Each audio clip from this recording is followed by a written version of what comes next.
The British people have spoken, and they have voted to leave the European Union.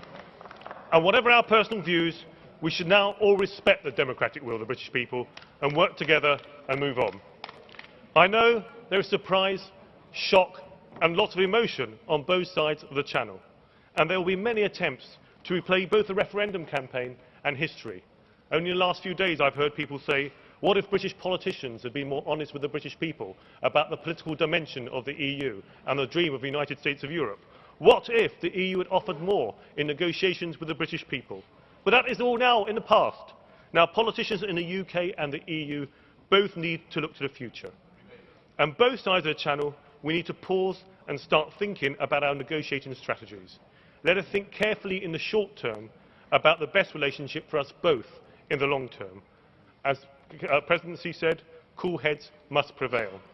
Across Europe there is disagreement amongst leaders about what the EU should be seeking in its future relationships with the UK. Some are saying let's go slowly, others are saying let's punish Britain, others are saying oh we have a plan, we have an association agreement ready. And just in the, as in the EU there are differences in the UK. When to trigger Article 50, whether to look for an EU-UK trade deal, whether to look for an EEA deal or some other scenario. The EU needs to be clear and the UK needs to prepare its own plan. And in the meantime, the treaties are clear and they must be respected.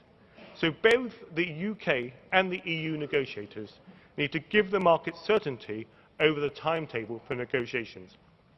Prepare your negotiating positions ready for when Article 50 is triggered. And look for a deal that is as much as possible mutually beneficial to both the EU and the UK. It is not the speed at which negotiations are completed, but the deal that we get at the end which is more important. Let me also say on a personal note, for centuries Britain has welcomed people from all over the world. When many European countries were mired in dictatorship and fascism, we are an open country. And today I hope all British politicians can unite in stating that Britain will remain an open, tolerant and global nation. Regardless of how we now proceed, Britain and the EU will continue to be close partners for years to come. So now is not the time to replay the past.